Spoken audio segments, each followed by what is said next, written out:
আসসালামু আলাইকুম সবাইকে অসংখ্য ধন্যবাদ জানিয়ে শুরু করছি আজকের ভিডিও। আর আজকে চলে এসেছি গম খেতে। এই যে গম কাঁচা পাকা হয়ে আছে, মানে আর কিছু দিনের মধ্যে পেকে যাবে। আর রোদ পড়ছে, আর এই গমের উপরে ভাগে বোঝা যাচ্ছে কিনা এখানে অনেক ঘাস। এই যে উপরে যে সবুজ সবুজ আছে এগুলোকে ঘাস বলে, আমরা বলি হ্যাটকাতির পুরার ঘাস। এই যে এইটা হচ্ছে ঘাস, আর এগুলো হচ্ছে অনেক আছে, যার কারণে কালো কালো হয়ে আছে গম ক্ষেত। আর এই পাশে হচ্ছে মটর শাকের ক্ষেত। মটরের শাক এখন খাওয়া যাবে না, কারণ এই যে ছিমড়ি হয়ে গেছে। ছিমড়ি মানে এই যে মটরের ফল হওয়া শুরু হয়ে গেছে।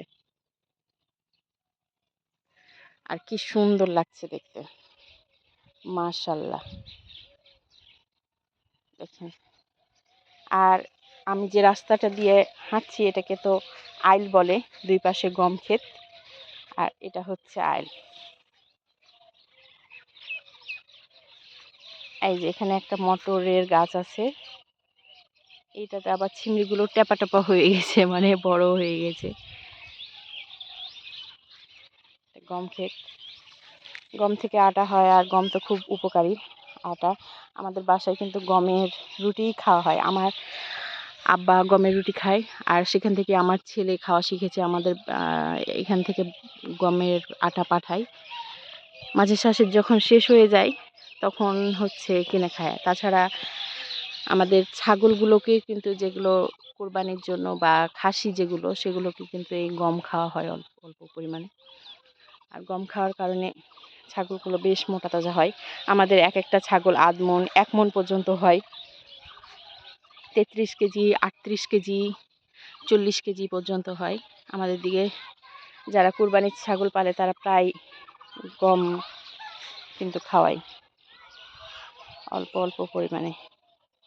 যে গমের ক্ষেত,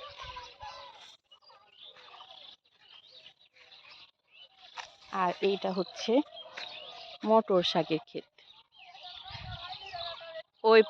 ওই পাশে হচ্ছে আলু ক্ষেত, আলু তুলে ফেলা হয়েছে। এই যে,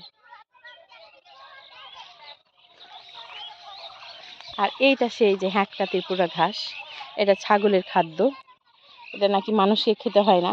মানে ছোট বাচ্চাদের যখন আমরা ছোট ছিলাম তখন আমাদেরকে বলা হতো যে এটা হচ্ছে খেলে বোবা হয়ে যায়, এরকম। মানে হয়তো বা কোনো ক্ষতি আছে, যার কারণে নিষেধ করার কারণে এইভাবে কিন্তু বলা হয়, যেন বাচ্চারা না খায়।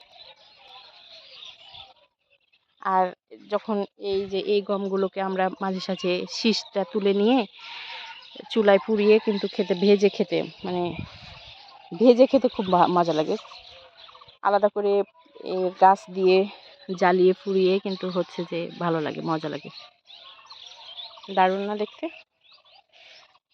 কি সুন্দর, আর পাখির ডাক শোনা যাচ্ছে, মাশাল্লাহ খুব সুন্দর। এই যে এটা একটা শাক, এটা বতুয়া শাকের পাশাপাশি এটাকে কি বলে, ঢোলকন্নের শাক বলে। এই যে ছোট্ট ছোট্ট ফল, এটা কিন্তু আমরা শাকটা খেয়ে থাকি।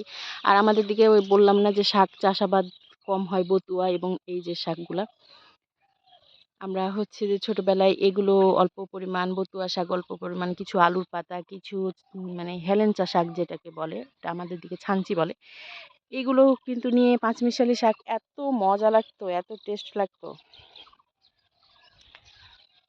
তা আজকের মতো বিদায়, সুন্দর। আর এই যে সাজে এক গাছ, সাজে এক গাছ বাজে, সেজেছে রঙিন সাজে সেজেছে শিমুল গাছ। আর সেখানে কত পাখির কিচিরমিচির ডাক। তো সবাই ভালো থাকবেন, সুস্থ থাকবেন। আল্লাহ হাফেজ।